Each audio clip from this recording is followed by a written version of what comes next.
গ্রাম থেকে আমার ভাই এসেছে, ওর জন্য মাংস রান্না করেছি। তুমি মাংস বলেও ধরবে না। এ ভাই, খা খা, তুই খা।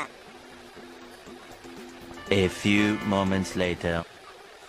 দাঁড়া, আমাকে মাংস খেতে দিবি না? তোকে ব্যবস্থা করছি। দাঁড়া, টিস্যু দিয়ে কিছু একটা মিলানোর ভান ধরি। যদি ও দেখে ফেলে তাহলে তো মাংস আর খেতে দেবে না। এই ব্যবস্থাই করতে হবে। দাঁড়াও, এই তো আমার কাজ হয়ে গেছে। এই শয়তানটা কি মিশালো? এই তুমি মাংসে কি মিশিয়েছো? এই ভাই, তুই খাবি না, খাবি না। না ভাই, তুই খা, তুই খা। এই খাবি না, খাবি না। দাঁড়া, আমার খেলা তো এখনো শেষ হয়নি। ভাইয়া, তুই খাও। এতদিন পরে বাড়ি থেকে আসেছো, তুমি খাও। না, চলো ভাই, তোকে নিয়ে আমি অন্য রুমে যাই। তোকে অন্য কিছু রান্না করে খাওয়াবো। যাক, অবশেষে আমি মাংস ফিরে পেলাম।